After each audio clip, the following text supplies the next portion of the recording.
appointed to be a judge who knows just what is right and wrong, and be good and be strong. And on my swan up in the air I'm flying, searching for justice, can't you see me trying? Right is the reason I go on.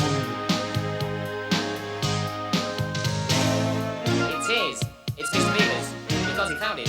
But I dispute that fact because I am the lawyer who's defending Mr. Mouse. Yes, but then, sir, I think you're wrong. You're very pushy, but because I'm a good lawyer, I know what we can do. Let's hear the judge. Yes, because only our friend KLAUS can solve it. I hear the wisdom coming from the gnomes now, and all together we have got the know-how, because we are people of peace.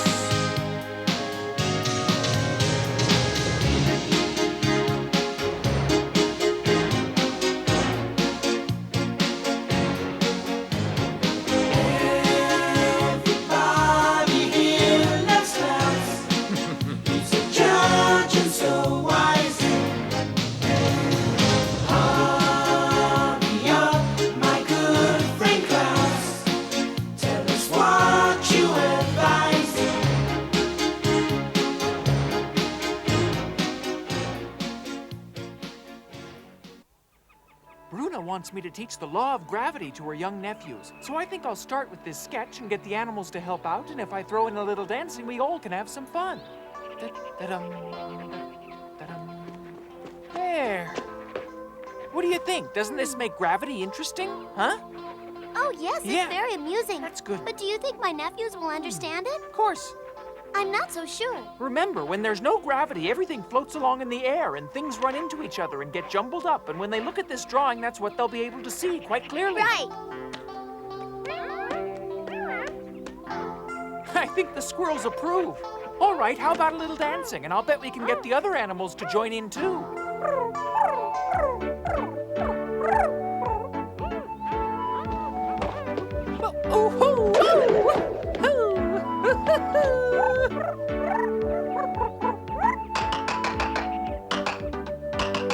You're all so musical.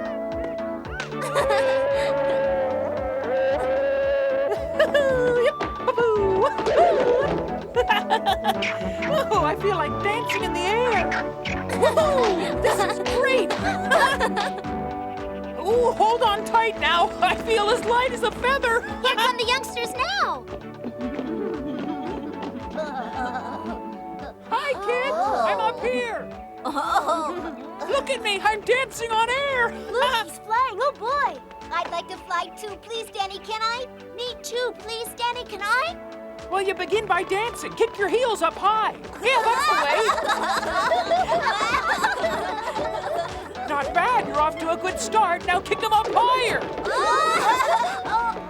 You see, what goes up must come down. Have you ever wondered why that happens? But what causes that to happen? Something in the air? No, my young friend, it's called the law of gravity. That's the force that helps keep us from falling off the Earth's surface. But in your picture, everybody's flying. I drew that picture to show you what would happen if there weren't any gravity. However, since that didn't work, I think I might have a better idea. Aha! Huh? You see how that rock fell down?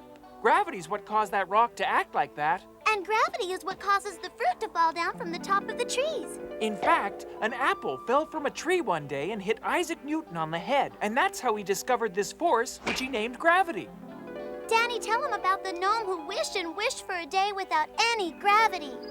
Well, as the story goes, Mother Nature granted his wish. One day he came home and everything was floating, including himself. He tried to grab his favorite book and his water pail, but they just kept moving up in the air, for without gravity, everything is weightless. Soon he found himself upside down on his own ceiling, but at least he had his feet secured to something, and as he picked up his book, he realized what a good idea gravity is, for just floating around can be very tiring and bothersome. But I'd like to be weightless and upside down. It sounds like fun. I don't think you'd really like it, especially since you can't dance or play ball when you're weightless and all the blood rushes to your head when you're upside down. It's really not a very pleasant experience. If that's true, I like the ground. Yeah, I guess that goes for me too. I sure wouldn't want to hang upside down forever. All I know is the force works. It's a fact of everyday life that you should understand. Oh! I believe we're about to see a practical demonstration of gravity right before our very eyes. I did that already. I'm trying to explain it clearly. Well, that's one way of pounding the idea into your head, but it's not quite what I had in mind. But you did it, Danny, only I'm really glad it's your head and not ours. I believe we've all learned quite a I'm bit. going to stick to my drawing. It doesn't seem to be as hazardous as teaching. Danny, we received a message from a Scandinavian country. Can you guess who it might be from? Is it the Gnomewegians? They're from Norway. Yes, we've been invited to their annual chocolate festival. That sounds good to me, except I wish the world wasn't upside down in Norway. Every time I read about it, I get totally confused. An upside-down world, Danny? Whatever do you mean? Well, if I remember correctly, in Norway it's daylight the whole night long. It's the land of the midnight sun. Do kids get to stay up all night long, too? No, although I've heard they try. Because for 6 months out of every year, it is sunny at nighttime. But their mothers and fathers just pull the shades all the way down. When are you planning to leave? I'm leaving as soon as possible. I'm so glad we remembered our thermal underwear. Yes, it's getting colder already.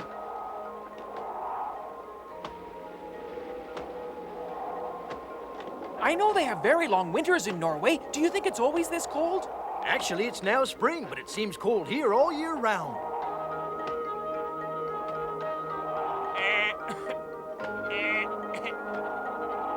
I'm afraid this sudden temperature change has had a very severe effect on Henry. He sure doesn't seem like himself at all. You think he's sick? Poor Henry sounds so sick, he should be home in bed. Well, what do you think we should do? Let Henry go home and get rested up. But then, how will we ever get to Norway, Judge? We'll get one of these seagulls to take us. Now you take care of yourself. We'll be all right, Henry. You just hurry home and get well. So long. Feel Bye. better. We'll see you soon, I hope. Get Bruna to make you a bowl of soup. Okay. We're in the heart of the Arctic Circle, Danny. It's beautiful. I think I would enjoy it more if I were an Eskimo. Huh? She spotted something. We'd better see what it is. I only see a mother seal. She's in trouble. There's a hunter on that raft, and he's headed right for her. Oh? Oh? Oh? Oh? Oh, we must save her from his harpoon. There's not a minute to spare. We've got to act fast. Go get him.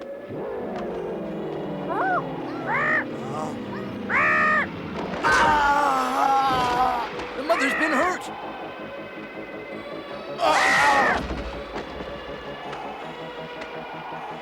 I don't believe they'll be bothered again by that Eskimo.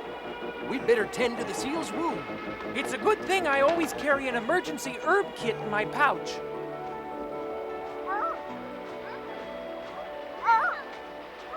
You'll be just fine. This wound isn't very deep, and this compress of palm and comfrey leaves will help it to heal fast. Good work, all of you. Yes, thank you, each and every one of you. We couldn't have done it without you. And because this poacher or others like him might come back, it's up to you to protect this mother and her babies and all the other animals in this particular area. That's a tremendous job, Oh. but they can handle it by getting all the seagulls in the Arctic Circle to help. And now we'd better get moving to Norway or we'll never make the festival. We've just had a couple of brief detours, but it should be smooth sailing from here to Norway. Right, what other dangers could there possibly be? Huh? Huh? I wonder what's going on this time. It looks like we're about to find out. All I see down there is a very good-sized bear. I've never seen a bear that big. Actually, you're looking at one of the largest bears, the Kodiak, which can stand 9 feet tall. Well, I don't understand it. Why do these seagulls want to visit him? I have no idea, but he won't hurt them. No, they're large enough to see, but he might crush us. It sounds like they're old friends.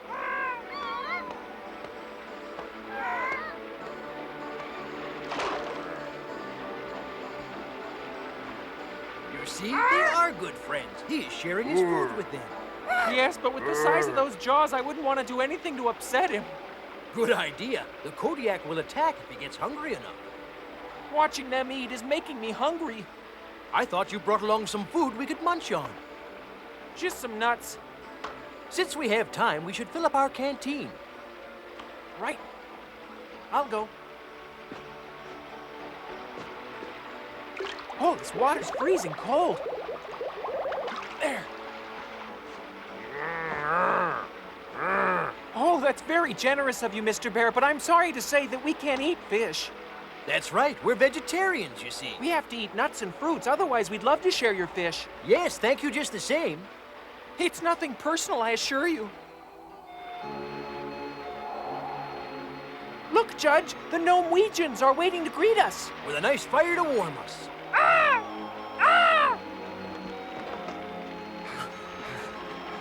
Klaus, Danny, it's great to see you. I was starting to think you wouldn't arrive in time for the chocolate festival. I'd like you to meet Ingrid, my daughter.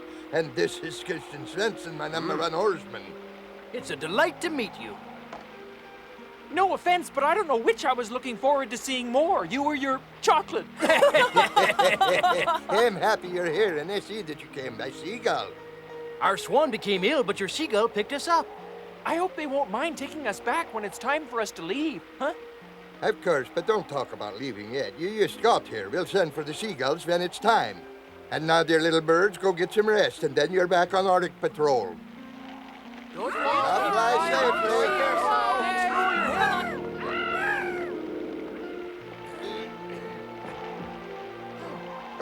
Sorry to rush, but we're starting late. Olaf, we wanted to be here sooner, but a seal needed our help, and we stopped for a while to take care of her and her children.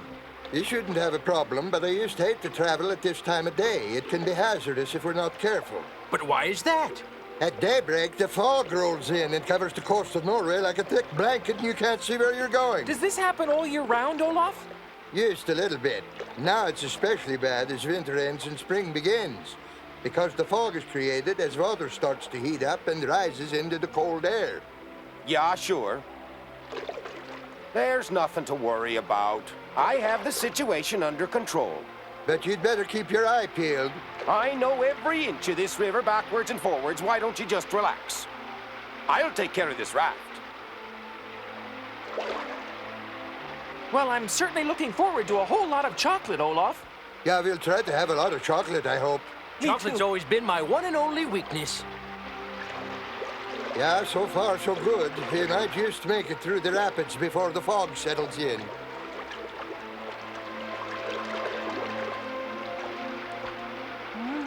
You look like you're freezing, Danny, yeah? But it'll warm up. What? No, I'm fine. Oh, you'll be all right, Olaf. The moisture from the fog is making you cough. Why don't we pull over to shore and wait till the fog passes, huh? No, I'm an experienced oarsman and I'm not afraid of the fog. I say we go on. Well, I think what Ingrid says makes a lot of sense. All right, fine. Since you don't trust me, I'll paddle you over to shore. I don't care. Christian, maybe we should slow down a bit. I can't. The current is extremely powerful. Oh boy, we're going to crash! I just know it! Somebody help! Please! Calm down now. There's nobody out there to help. I'm the best bet you got, and I'm going to give it my all. Oh, my! I better get my rope out and tie us all together before we lose somebody. Ooh. Are you able to see if there's land close by? It's too foggy. I can't see anything at all. What are you going to do? This is awful! Now, don't you worry, Ingrid. We're gonna be all right. Ingrid, Klaus is going to tie you to Danny with this rope, and maybe we'll all be able to keep from falling off if we hang on to you two. I don't know what else to do right now.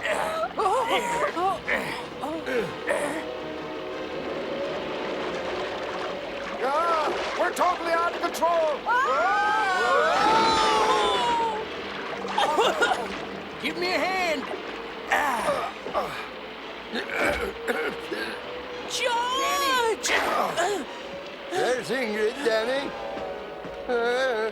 I don't know. She just disappeared into thin air.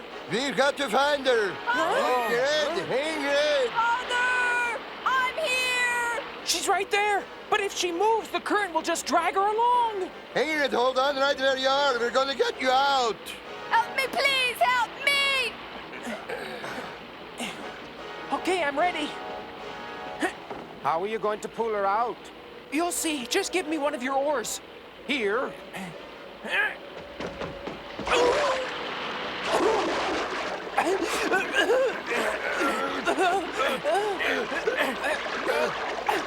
Please, Papa, help me.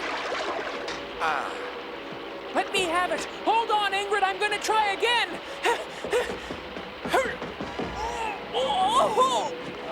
Thank you. But how are we going to both get over that river with just one rope, Danny? That's easy. Yeah? I'm going to tie the rope around both of us, and the others will pull us to shore as soon as we're ready to go. I don't believe we're strong enough to pull both of them.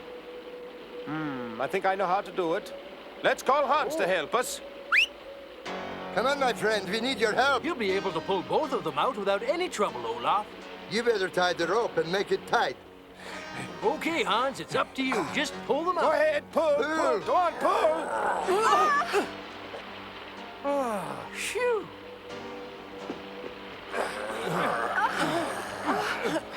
What a relief. You're both safe and sound.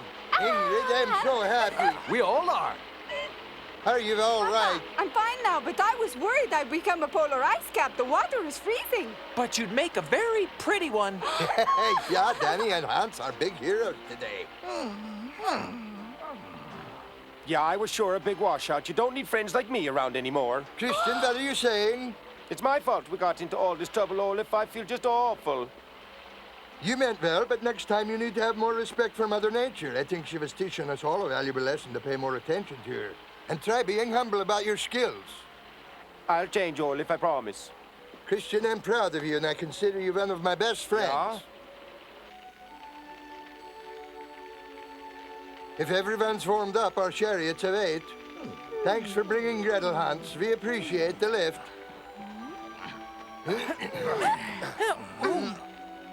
Oh, my! If I'm not mistaken, those are troll footprints. Yeah. I hope they wouldn't find us this year. What do you mean this year, You see, we moved the Chocolate Festival to a secret location because last year the trolls ruined it. Not this time. I'm not going to let that happen to you. They have to be taught a lesson. They're always going around the world causing all kinds of mischief.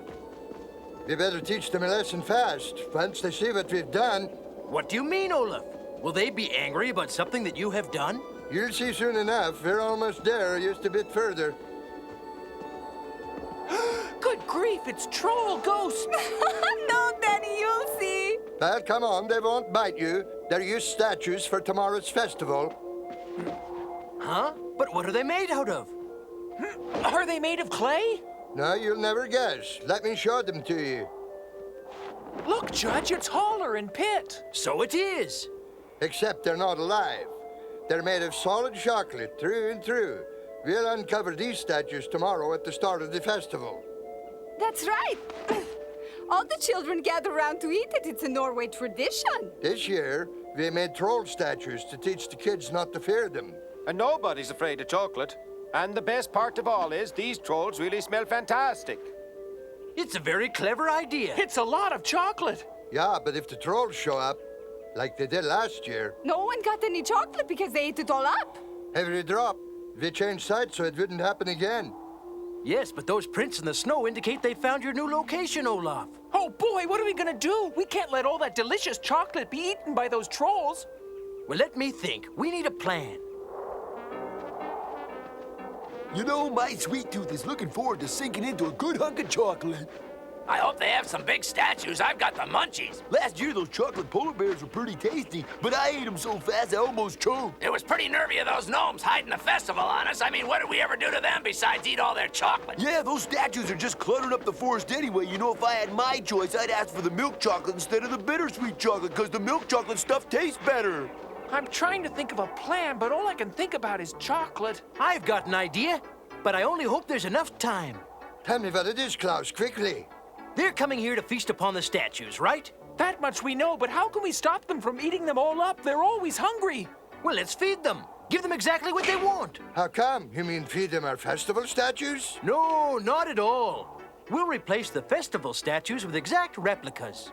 Well, that doesn't make sense to me at all. We will duplicate the statues. We will use chocolate, but we'll add a few spices. Like hot peppers and vinegar. Oh boy, are those trolls gonna be surprised. Then what do we do with the real statues? We'll hide it nearby and cover it with white cloth so it will blend in with the snow. Now, we'd better get to work because we have a huge job ahead of us and we're running out of time. Okay, we're gonna have to work fast, and if everybody agrees, I'll take charge. Yeah, Okay. Sure. More hot peppers, and don't forget the vinegar. Oh, Danny needs more chocolate right away. This is the last batch of chocolate. Do you think it'll be enough? Uh-huh. Are you finished, Danny? All set.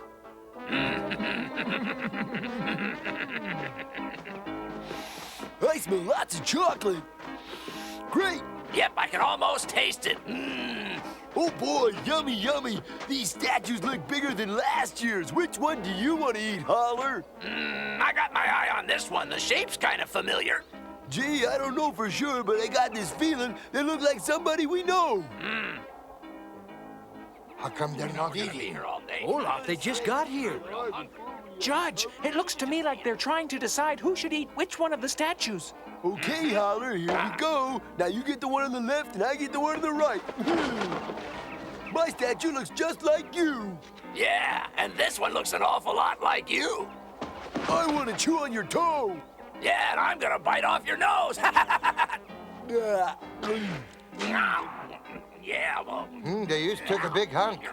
Any second, you're going to hear a loud yowl. 1 second to go, 2 seconds to go, 3 seconds to go. Somebody slip hot chocolate in this chocolate. Water! Oh, my lips are on fire. I got blisters on my tongue. Water! It looks like Norway is having a heat wave, that's for sure, yeah.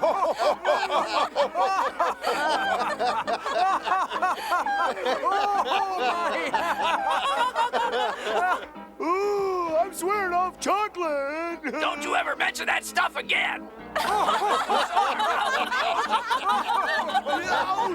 gonna go suck on an iceberg. You look like you've been hit by one.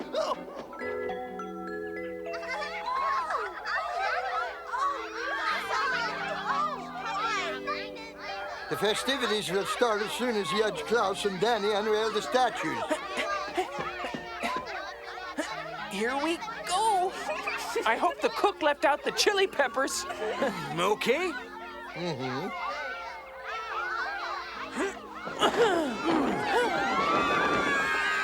All right, youngsters, enjoy the chocolate.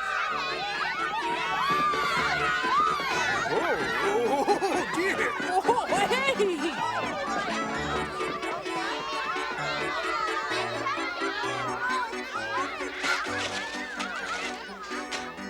It sure looks tasty. How about trying some?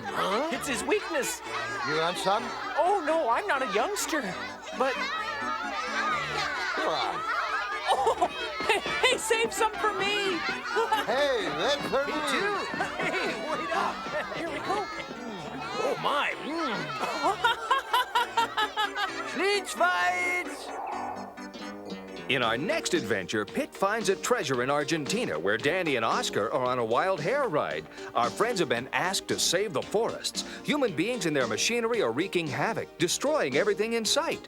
The judge's plan to stop the machinery involves screeching monkeys, particularly odorous butterflies, and clever danger signs. Will the plan work, or will mankind roll on destroying Mother Nature's beauty? And can Pitt do anything to help?